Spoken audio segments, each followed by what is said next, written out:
ó no sọ gbogbo ẹ̀ fáwọn ó ní to the extent pé Mohbad sùn ọkàn ẹ̀ balẹ̀ nílùú òyìnbó because kò ní fear pé wọ́n bọ̀ wá attack òun. Now bó wá fẹ́ sọ ó sọ pé activist ni ẹ́. Why are you one-sided? Why are you coming? Ṣé wọ́n ti pé bàtà fẹ́ ṣe DNA náà?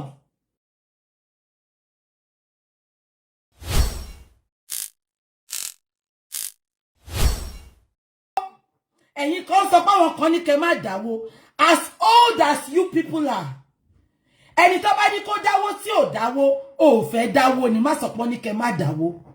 Ẹ̀yin yẹn wá àwọn tún kí n kábọ̀ sí orí channel Bilo Space TV níbi tí a ti mọ gist wá fún ọlọ́kọ̀ òjò kan fún ẹ̀yin subscribers wa ẹ ṣeun a dúpẹ́ lọ́wọ́ yín akíyín fún ẹ̀yin tí ẹ ò ti subscribe ẹ bá subscribe sí channel yìí kẹ́ lè máa rí àwọn update wa lóòrèkóòrè. Bàbá gan sì wà confused kò mọ nǹkan tó ń ṣẹlẹ̀ mọ́ because a rí pé bàbá gan pé mọ́tò bàbá dẹ̀ ni pé mo fẹ́ ṣẹ́yàn adẹ̀tú débi ojú ọlọ́mọ tó ń sìn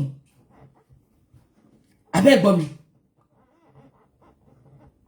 ṣe ń gbọ́ mi ṣá mo tún lójú mi o ọ̀rá gùtàn alára yẹpẹ̀ tó bá ṣú ọ̀fun ẹ̀ nu ojú ẹ̀ báyìí kó fíánkì yẹn wọn gbogbo èèyàn ṣe rí pé kò dọ̀tí mo tún lójú mi bọ́ọ̀rá gùtàn dà olórí ààrẹ ẹ mà wọn ṣàkì kò ń ṣe ṣàkì tó tìkì yẹn kò ń ṣe ọ́nìkòǹbo ẹ mà wọn ṣàkì tó máa ń tírín tó máa ń múnú ògùn fèyìn tẹ máa ṣí bá rẹ̀ ṣe rí nì ẹ jẹ́ ká máa sọ lọ ta ni cream plug ẹ̀ ó dàbí Farida lọ pé cream plug ẹ̀ Farida tiẹ̀ ti jàpá kò ń ṣe Farida ẹ jẹ́ mu drink torí tí bá mú. olùlẹ̀ tíìmù ṣe fẹ́ gbọ́ gbogbo irọ́ tẹ bá ń pa láyé yìí kò dáṣẹ́ Olúwa dúró ó máa ṣọ́ọ̀kì gbogbo yín bákan ó máa ṣọ́ọ̀kì yín bákan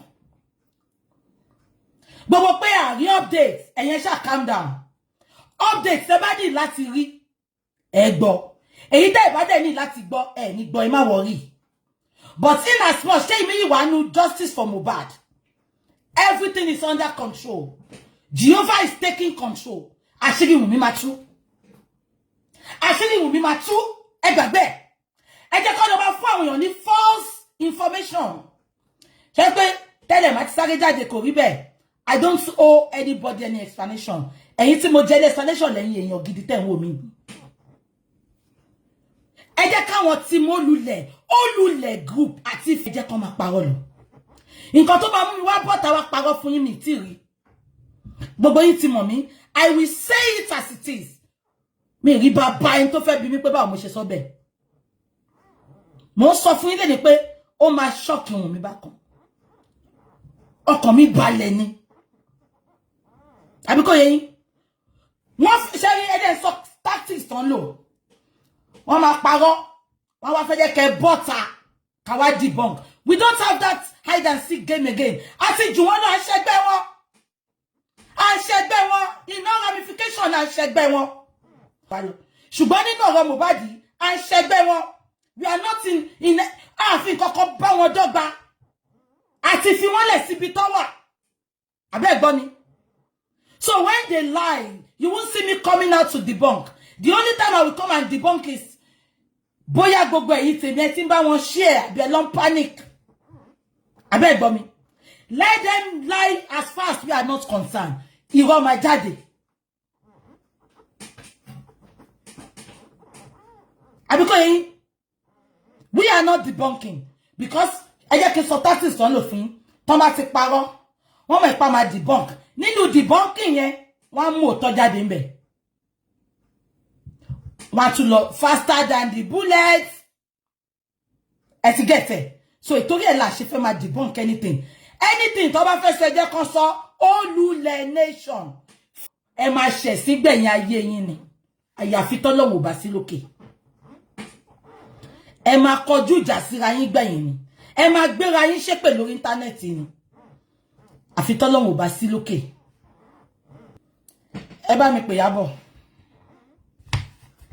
now mo rí pé many people ẹ máa ń bẹ̀rù ẹ máa ń panic tó bá ti ní kó má dáwó ẹ jẹ́ kí n sọ kíní kan fún yín lẹ́nu Kò sí irọ́ tó lè pa. Kò sí ìkọ̀kọ̀ tó lè ṣe nípa justice. Àwọn tó ń dáwó, they are not perturbed. They are not bothered. Because they can see the cost of that money. Àwọn tó ń dáwó go, who go help you no go stress you. Ṣé fẹ́ gbọ́? Tẹ́ bá kakepeti Ọlọ́run ate tiles tó dá, ate marble floor, ate wooden floor. Abo ẹ mà wọ́n tó dúró sẹ́yìn bàbá ni. Ẹ mà wọ́n tó dúró sẹ́yìn bàbá ni.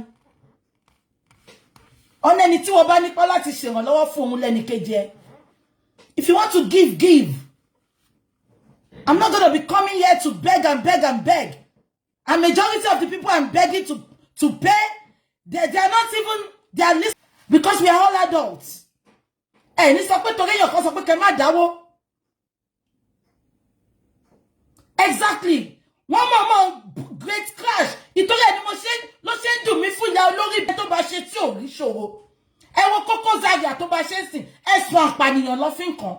Kò ṣe tó. Báwo lẹ ṣe máa sọ pé ń wá justice? Tẹ́ máa sọ pé kó má ipe tẹ́ máa wà against justice.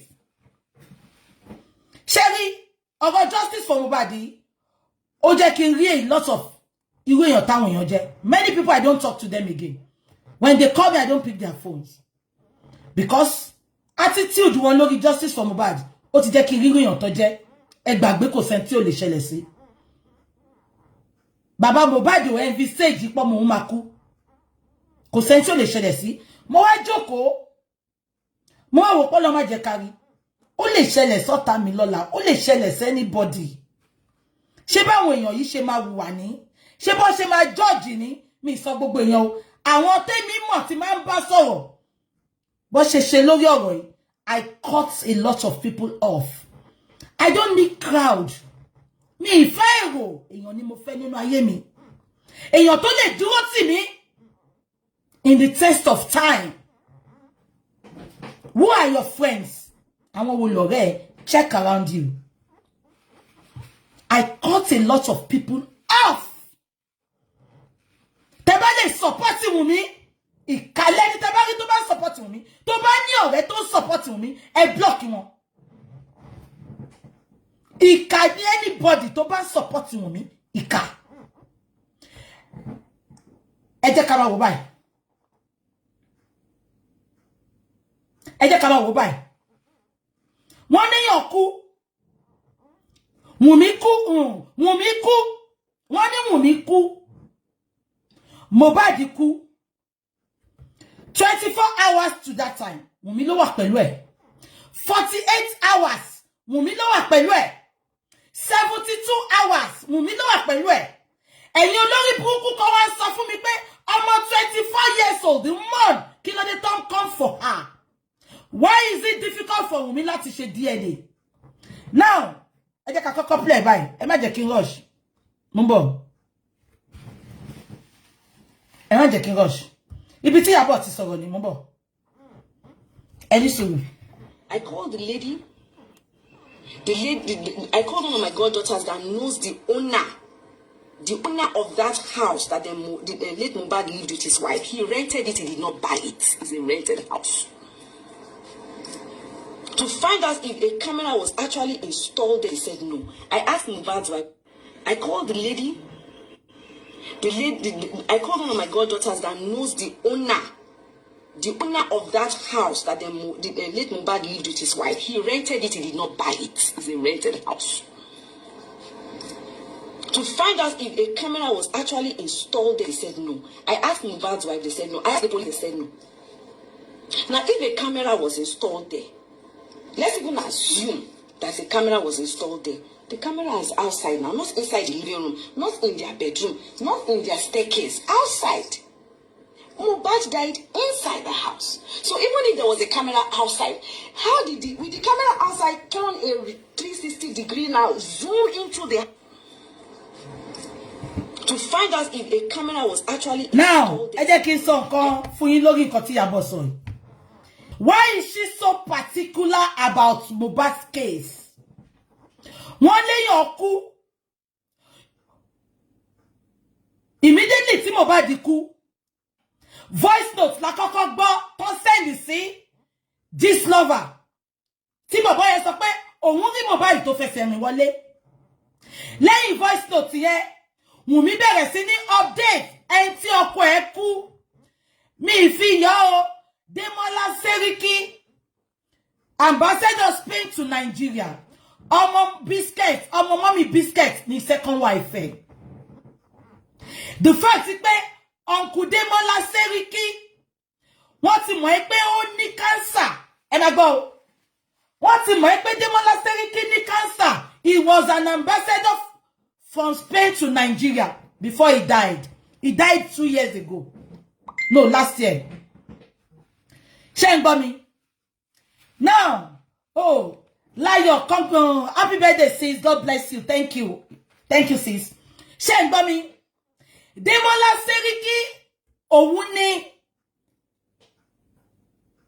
Kí ni mo pè sí náà? Spain to Nigeria. Now, Sherry Demola Seriki, àwọn ìyàwó ẹ̀ ti mọ̀ pé ó máa kú because cancer ló ní. Shengbomi. Eventually, 2 years ago, thank you, Auntie Yemi. Eventually, Uncle Demola Seriki kú ambassador, thank you. Ambassador from Spain to Nigeria. Òun ni Wòsílà Ọkọya, àbúrò bàbá Ọkọya. Shengbomi. Àbúrò Ọkọya.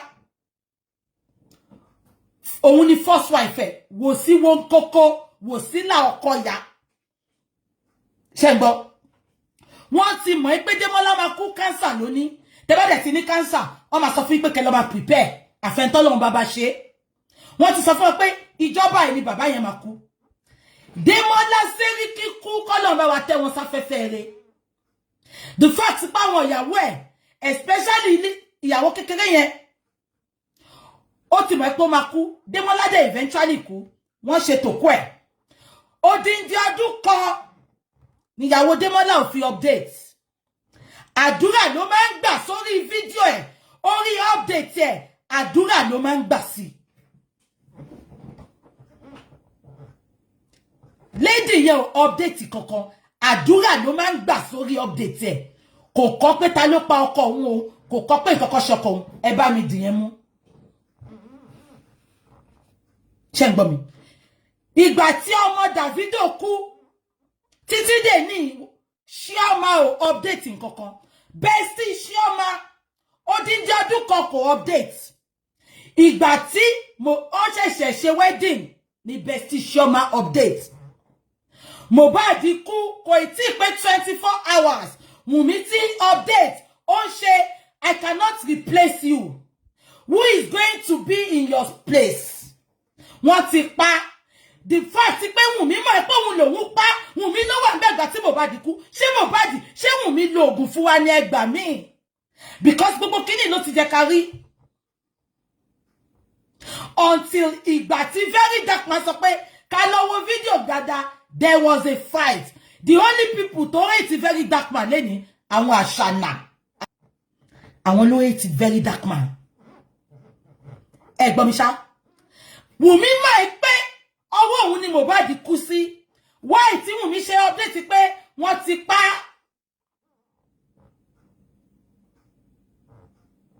Now, ẹ wo Iyabo Shepeteri failed act. Àwáyé má ṣe rere. Ó ní kò sí kámẹ́rà. Gbogbo ẹ̀yin tẹ́ wà nílùú òyìnbó, even ní Nàìjíríà. Tẹ́ bá install camera lórí fóònù yín, you can see the inside, you can see the outside. Ẹ bá mi concord, ẹ bá ń wò mí. Camera tó wà nínú ilé mi. Kò síbi tí mo wà láyé, mo rí gbogbo nǹkan tó ń ṣẹlẹ̀ nínú camera. Abẹ́ get ẹni. Iyabo saw with her full chest.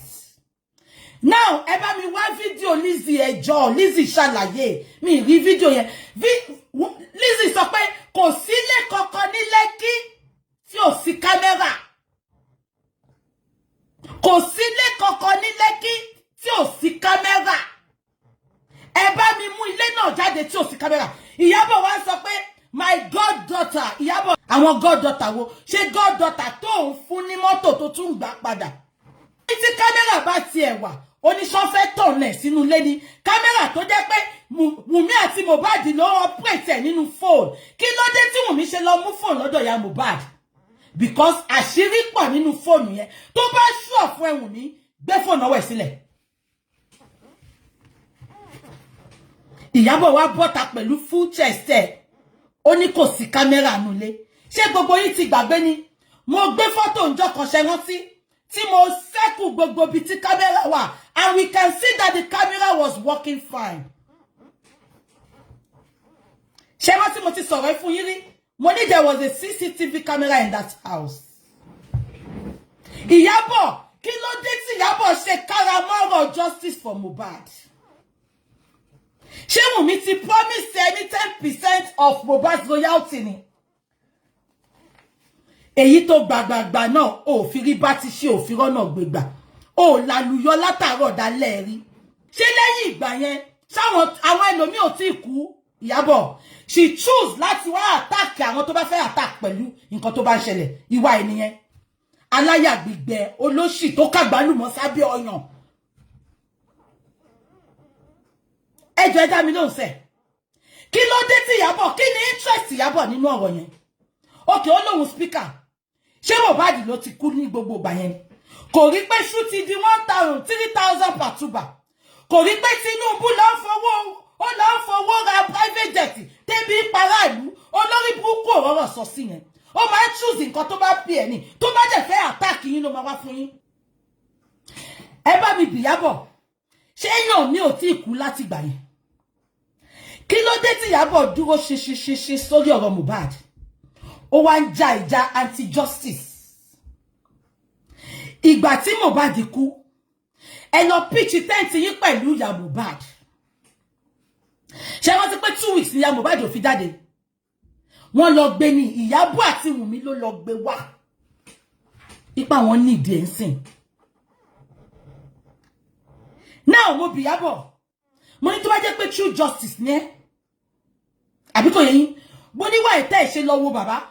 Ẹ̀yin sọ pé ẹ pé bàbá kò lọ sọ́dọ̀ bàbá. Wọ́n pé bàbá, ó ní bàbá ń sọ̀rọ̀ ogun. Iyabo, ṣé ogun bàbá lákù yálà àbó ògbọ́n àgbà tí bàbá yẹn tó ń jẹ gbèsè kiri tó fi rán ọmọ lọ school. 10 years I no see mommy o. Ìjọ tí ṣé rántí èmi bàbá gbé yín padà sí beginning ni. Ìjọ tí bàbá ṣàbẹ̀ kó bàbá Mohbad ó sọ̀rọ̀. We were coming constantly for him. We were attacking him. Ó lọ sí ọmọ. Dàrúṣà ò bọ́ta pé òun ni chief embalmer. Ìyá Mohbad ò bọ́ta pé òun l'assistant chief embalmer. Àwa ń gbé bàbá ṣépè. Abẹ́ ti gbàgbé. Ìjọ tí bàbá máa kọ́kọ́ bá BBC sọ̀rọ̀ láìrí àṣírí. Immediately tí bàbá bá BBC sọ̀rọ̀ tán. Tonto Dike ó bọ́ta ń jọ náà. Ó sọ pé àwọn bínú sí bàbá, àwọn ti sọ pé kí bàbá má sọ̀rọ̀. Abẹ́ ti gbàgbé. Ẹ̀ṣẹ̀ tí bàbá yẹn ṣẹ̀ wọ́n ṣe kí n sọ fún yín. Ẹ̀ṣẹ̀ yìí pé Iyabo fẹ́ bring Naira Marley down. Kò dẹ̀ mọ̀ pé dédéyàn kò sẹ́ni tó lè wo. Iyabo, make Naira Marley. Ìwọ kọ́ ló build there. You cannot bring him down. Olórí. Abẹ́ ti gbàgbé. This is Iyabo tó jẹ́ pé Mohbad ti sọ gbogbo ẹ̀dùn ọkàn ẹ̀ fún. She just decided to pitch her tent with Wunmi just because she wanted to deal with Naira Marley. Ó dẹ̀ ti wá, ó ti gbogbo wa sí ẹnu odò. Èmi ò bá yín follow ẹ̀ ná. Ṣé pé àti bẹ̀rẹ̀ ni mo ti máa sọ fún yín pé I will not attack Naira Marley because mi ìyàwó Naira Marley bẹ́ẹ̀. And gbogbo bully tẹ́ ẹ sọ mi ìsọta pààyàn Sam Larry o. Gbogbo wọn ló ṣe, ọkọ Iyabo gan ṣe, Paul ló ń ṣe. Ẹ sọ fún mi ṣé gbogbo àwọn tó bá Paul ló ṣiṣẹ́ ló sanwó fún. Ṣé gbogbo okay jẹ́ kí fún yín example. Because Sherry, Nigeria is the most hypocritical country tí mo mọ̀ jù. Ẹ wò gbà tó sọ pé wà sí Àyìndé kò sanwó fún bàbá tó kọlà tó máa ń lu gángan fún yẹn. Ṣé gbogbo yín rántí? Gbogbo wa la bọ́ sí tàbú bàbá tàbú Wàsíù. Ṣé rántí pé bọ̀dá yẹn sọ pé gbogbo ibi tóun bá dé wọn fẹ́ gba òun. Ó nítorí pé òun ti ṣiṣẹ́ fún Wàsíù. Then Wàsíù ń pè wọ́n kó má fóun níṣẹ́.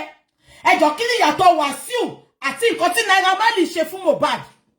Tẹ́ wá sọ pé kó cancel Naira Marley ìkà ní ẹ̀yin Nigerians. Ìtorí ẹ̀ lọ́lọ́run ṣe sọ ìlú yẹn di Sodom and Gomorrah. No, make it make sense. Nǹkan tó sọ pé Naira Marley ṣe tí Mohbad sọ pé Naira Marley máa ń pa àwọn èèyàn kan máa fowó ṣe. Òun náà ni Wàsíù ṣe fún bàbá gangan yẹn. But you can praise Wàsíù. You can celebrate Wàsíù. But you can bring Naira Marley down. Ẹgbẹ́nu sí Mike. Kí lorúkọ wọn? Kí lorúkọ ẹgbẹ́nu sí Mike?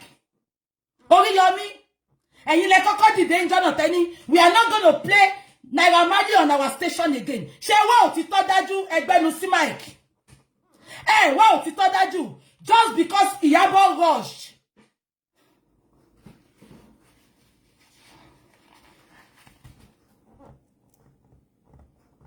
Mombo. Okay. Mombo ẹ má bínú.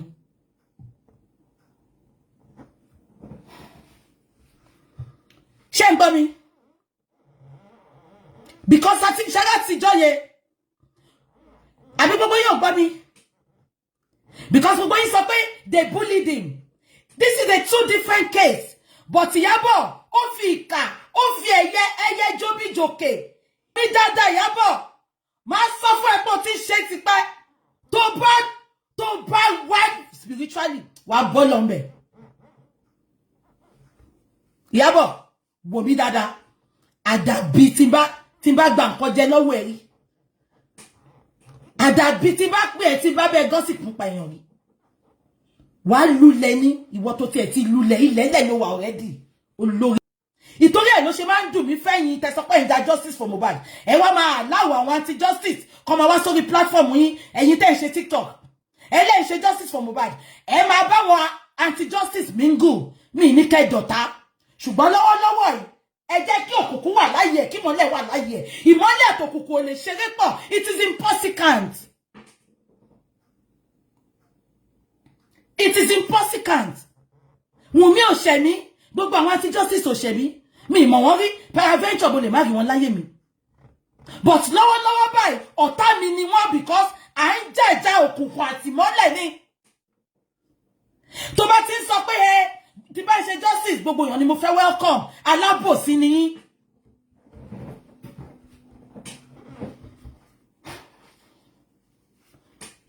No, mo béèrè lọ́wọ́ yín ni. Ẹ dá mi lóhùn. Ẹ̀yin ọ̀jọ̀gbọ́n tẹ́ ń wò mí. Bàbá tó kọlà tó ń lu gángan. Ó ní gbogbo ibi tóun bá dé láti gbà tóun ti kó lọ́dọ̀ Mohbad. Tóun ti kó lọ́dọ̀ Wàsíù. Ó ní Wàsíù máa ń pè wọ́n pé kó má gbéṣẹ́ fóun. Òun náà ní Naira Marley ṣe. Kí ló dé tí Iyabo sọ pé kó cancel Wàsíù? Kò lè sọ. Ṣebí ríjọ tó lọ́jọ́ níjọ Wàsíù jọ yẹn tó ń ro ìdíbẹ̀ tó ń rògì. Ṣé mo say your truth? They are gonna make an investigation. Only they defend ni. Ibi tó tin defend are lógún. What is she covering up? Now, ibi tí mo ti ní problem pẹ̀lú àwọn tó support mi ni. Ẹ má jẹ́ kó jọ yín lójú náà, kó jọ mí lójú náà. Because èṣù gan ní supporter, so Wùnmí máa ní supporter. Ṣé ń gbọ́ mi? Èèyàn wà pẹ̀lú yàn 24 hours. Èmi expect pé gbà tí Wùnmí máa gbé irọ́ yẹn síta kó sọ pé Mohbad ti kú o. Ibi tá ti dọ́njà, ó miss step ẹ̀, ó ṣubú. Ẹ bá mi dìímú. Even if she was scared of death sentence, wọ́n fi ṣe manslaughter. Ṣé nǹkan tí mo sọ yé yín? Gbogbo yín wá ṣe mọ̀ pé ká sọ pé ibi tó ti jẹ́ kí gbogbo yín kọ́kọ́ bèrè ni pé why tí Wùnmí hide the truth from people? Ó dẹ̀ ti mọ̀ pé Naija, many of you are one way. We don't watch, we don't read to understand. We watch and read to attack. Am I communicating? We watch and read to attack. We don't watch and read to understand. Immediately, Iyabo ti rí gbogbo yín bẹ́ẹ̀ ni. Ó ti rí gbogbo yín bẹ́ẹ̀ ni. Àbí kò yé yín? Ó ti rí gbogbo yín bẹ́ẹ̀ ni. Immediately tó bọ́ta, báwo okay mo bi yín ní kokori last week tí ọwọ́ Wùnmí bá mọ́ ṣé ń gbọ́ mi tí ọwọ́ Wùnmí bá mọ́ lóòótọ́ why did she lie wọ́n sọ pé broughton dead lẹ́gbẹ́ Mohbad wá Iyabo sọ fún wa sí pé inú ilé ni Mohbad kú sí despite the fact pé Wùnmí sọ fún wa pé inú mọ́tò ni Mohbad kú sí so definitely Mohbad kú sínú ilé ó wá gbé sínú mọ́tò wọ́n gbé sórí ẹsẹ̀ Mohbad is dead àmọ́ gbé lọ hospital Wùnmí sọ fún wa pé inú mọ́tò ni Mohbad kú sí so definitely Mohbad kú sínú ilé ó wá gbé sínú mọ́tò wọ́n gbé sórí ẹsẹ̀ Mohbad is dead àmọ́ gbé lọ hospital ló kú sí. How could you, Wùnmí? Wùnmí, how could you? Nǹkan tí Iyabo ṣe ń tẹnumọ́ pé kò sí kámẹ́rà nìyẹn because ó mọ̀ pé kámẹ́rà máa fi wọ̀n wá gbogbo bó ṣe gbé jáde nínú ilé tó ti kú. Why is she so passionate? Why is she so sure? And she said, and I quote, with her only goddaughter, mi ta ni goddaughter wèrè. Ta ni goddaughter wèrè. Goddaughter ètò mọ̀ òótọ́. Ṣé wọ́n ló jẹ́ kó wá sòótọ́ fún àbáwọn ọlọ́pàá tó nídìí ẹ̀ àbí bàbá Mohbad tó nídìí ẹ̀. Ó ṣe jẹ́ pé wọ́n ní goddaughter ṣebí iṣẹ́ aṣẹ́wó ni goddaughter náà gbéṣẹ́ lọ síbẹ̀ ni. Wọ́n máa pa kámẹ́rà ìgbà tí goddaughter lọ gbéṣẹ́ lọ sí Lẹ́kì. Ibo ni Iyabo wà ẹ jẹ́ ká máa pè é lọ. Ẹ bá mi bèrè lọ́wọ́ Wùnmí ó ní ikú tó jẹ́ kí Mohbad tó jẹ́ kí Liam kú ni Mohbad kú gbogbo ẹ̀yin tẹ́ ń wò mí nsìn àmọ́ irú kú tó kú. So ṣe rí pé nǹkan tí Wùnmí sọ lásán ó ti shoot rẹ̀ ó ti show wa ó ti establish fún wa bíbá pé ó mọ irú kú tí Mohbad kú. That means she was present when Mohbad died but yet she refused to tell us what killed Mohbad. Ẹ jẹ́ ká máa gbọ́ lọ. But I put all it here, lawyer Paloba comes on the Meji, like Baron, couldn't go and call you at the Canada Poshu. Sherry, ọmọ tó bí nílé rẹ̀, ọmọ tó bí ní ṣùlọ́kà. Sherry mi kí máa ṣépè àbí kí máa gbàdúrà kí máa sọ pé gúnugún òǹkọjọ́. Ah! Grandmother Mohbad ni Mohbad fẹ́ tó lóhun fẹ́ ìyàwó. Àbẹ́gbọ́, gúnugún òǹkọjọ́, àkàlàmàgbò òǹkọ́ṣù, olórí burúkú, àwádọ́lá, àlọ́wọ́ sùtánà. Amutata agbemora amase dependable God dependable àṣẹ olórí àwọn ìyá aláwo ni abẹ́gbọ́ gúnugú òǹkọjọ́ àkàlàbàgbò òǹkọ́ṣù lẹ́nu ìyá 75.5 tó lóhun 24 old mama yọ̀ǹgì wọ́n yọ̀ǹgì nínú ayé ṣùgbọ́n nínú ibi tó ti ń ṣàpapọ̀ ẹlẹ́yẹ àwọn lólórí àwọn ṣíoṣío ẹjẹ́ mu mọ̀tínà ẹjẹ́ fi sí freezer òun gbẹ́ngbẹ́ng ń bọ̀ ẹ máa gbọ́ lọ. Liam náà máa kọ́ máa fọṣọ́lẹ̀ ó máa ṣọ́kùn. Àmì Jésù. Ọ̀sẹ̀ kò ṣe torí ẹ̀ lọ yẹ. Kí ló dé tó stop ẹ jẹ́ ká máa play lọ. I used to hear informations. How is it possible? Ṣé Liam ló jẹ́ kí nọ́ọ̀sì gun Mohbad lábẹ́ Ọmọ ẹ̀jẹ̀ kí n sọ bú pé àìsàn. torí láìpẹ́ torí ọmọ ẹ̀jẹ̀ ni wọ́n ṣe pa Mohbad kókó. Táìpẹ́ Truly torí pé Truly láìpẹ́ nítorí Liam náà lọ ṣe pa táìpẹ́ torí Liam lọ ṣe pa alọ́ba Kọ́bísọ́ láti méjì ọ̀rọ̀ láìpẹ́ láì jìnà Liam náà ó máa fòṣọ́lẹ̀ ó máa ṣọ́kùn ni. Bọ́tá pé kò ń ṣe nítorí ti Liam ni wọ́n ṣe pa alọ́ba Kọ́bísọ́ láti méjì ọmọ mi kò ní kúkú kọ̀ọ̀kan bí kì í ṣe iye. Ìgbọ́n tí bàbá òjò ṣe láyé ó máa ṣe bẹ́ẹ̀ ó máa ti ṣe jù bẹ́ẹ̀ lọ. Ikú tó yẹ kí Liam kú òun ni bàbá ìtìgbà kú yẹn. Ikú ò dẹ̀ ní pa òun. Ṣé gbogbo yín gbọ́? Tí ẹ lọ́yẹ̀ pa lọ́ba Kọ́bísọ́ láti méjì lágbára náà gúdúgbò ẹ̀kọ́jọ́ àkàlàdọ̀ oṣù Liam náà máa máa fòṣọ́lẹ̀ ó máa ṣọ́kùn ni. Bọ́tá pé kò ṣe torí ẹ̀ lọ́yẹ̀. Ṣé rí pé bí tọ́mọ ẹ ti daft ni ṣe gbọ́ nǹkan tó sọ sìn ó ní kú tó jẹ́ kí Mohbad kú ni Liam kú sorry